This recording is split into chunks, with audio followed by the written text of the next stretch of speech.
Hey Tio, so again, looking through from here, going through your video, and you had a big question of like, how can I get that right shoulder kind of down type look?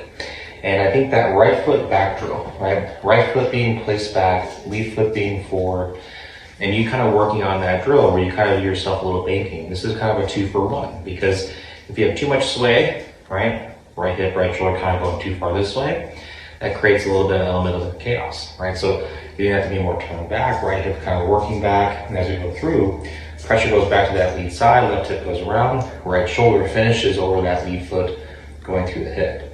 So that right foot being back is definitely what you want to feel as we're going through this motion to get the sensation that that right shoulder is covering, and making sure that we're not getting excessive throw.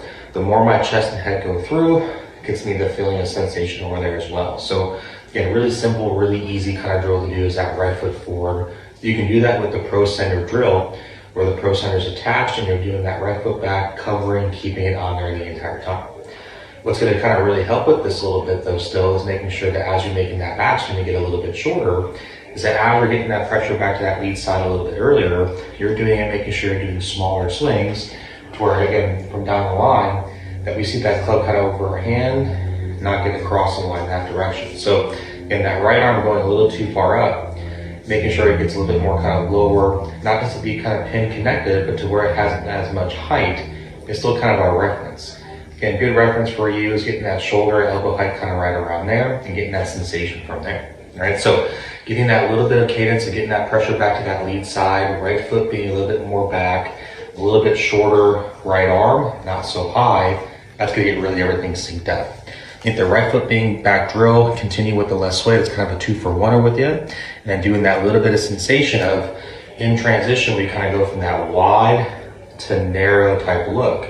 Is gonna be a really good kind of key for you to do this. So you can use a wall like I have from here, and what we want you working on is getting that sensation where the club kind of feels like it's on that wall. As we go to the top, I hinge my wrist, shoulder, right arm, and as we come down, my right arm closes that gap on my right rib, and my hands and club work away from that wall towards the target.